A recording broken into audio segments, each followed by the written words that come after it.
ஈரோடில் ஒரு கல்யாணத்துக்காக வந்திருந்தோம். ஸோ வந்து இறங்கணுமோ இல்லையோ, ஒரு நல்ல சூப்பர்பான ஒரு ஹோட்டல் போயிட்டு நல்லா வீச் பரோட்டா, அதுவும் முட்டை வீச் பரோட்டா, அதுக்கப்புறம் பெப்பர் சிக்கனு, அது கூட சால்னா, அதுக்கப்புறம் கொத்து பரோட்டா. அது என்ன காட்டிகிட்ருக்கேன்னா, என் கையில் செம்மையாக அடிபட்டுருச்சு. அந்த பிளாஸ்டரோடு எப்படி சாப்பிட்றதுன்னு நானே யோசிச்சுட்ருக்கேன். அப்புறம் சாப்பிட ஆரம்பித்தோடனே அந்த பிளாஸ்டரே நான் மறந்து போயிட்டேன். இந்த கொத்து பரோட்டா அப்படியே அல்வா கணக்கில் என்ன ஒரு டேஸ்ட்டு!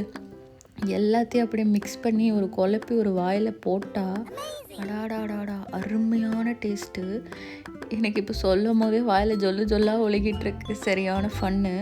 அந்த சிக்கன் தான் ஹைலைட்டே. அப்படியே பஞ்சு பஞ்சாக குக் ஆகிருக்கு. ரேட்டு கொஞ்சம் ஓகேவாக தான் இருந்தது. எல்லாமே 250. ஓகேனா அது அதிகம்தான். இது எங்கன்னு பார்த்தீங்கன்னா, ஈரோட்டில் வந்து கொங்கு பரோட்டா கடை.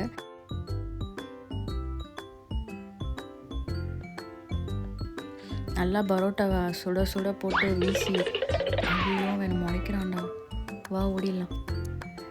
இது நெக்ஸ்ட்டு என்னென்னா, நான் சொன்னல ஃபஸ்ட்டே கல்யாணத்துக்கு வந்திருக்கோன்னு. கல்யாணத்துக்கு போகிறதுக்கு ஒரு நல்ல ட்ரெஸ்ஸே இல்லை. ஸோ அதனால் ஈரோட்லேயே நல்ல ட்ரெஸ்ஸஸ்லாம் சீப்பாக கிடைக்கும்னு ஷாப்பிங் போயிட்டுருக்கோம். ட்ரெஸ்ஸு வாங்கிட்டு ஸ்ட்ரெயிட்டாக சாப்பிட இறங்கியாச்சு. இது வந்து அதே ஈரோடில் மாமன் மெஸ், கரெக்டாக தான் சொல்கிறேன்னு நினைக்கிறேன். நீங்கள் கூகுளில் பார்த்துக்கோங்க. ஸோ அங்கே நல்லா மட்டன் பிரியாணியும் மட்டன் பெரட்டலும் வாங்கியிருந்தேன் நான். அவன் தெரியாதனமாக நான்வெஜ் மீல்ஸ் வாங்கிட்டான். ஆனால் என்னோடய மட்டன் பிரியாணி அடிப்பொலி. அதுக்கு மேலே அடிப்பொலி இந்த தேங்காய் பால் பாயாசம். ஸோ இதுதான் என்னோடய கல்யாணத்துக்கான ட்ரெஸ் நான் வாங்கியிருந்தேன். நல்லா இருக்கான்னு பார்த்து சொல்லுங்கள். இதோட விலை வந்து 1500 ருபீஸ் இந்த செட்டு. இது 3 பீஸ் செட்டு. ஸோ நல்லா இருந்துச்சுன்னா எனக்கு கமெண்ட் பண்ணுங்கள்.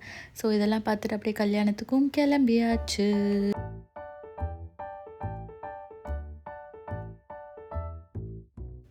நேற்று சாப்பிட்ட அந்த பிரியாணி தான் நல்லா இருந்துச்சு. இது நல்லாவே இல்லை.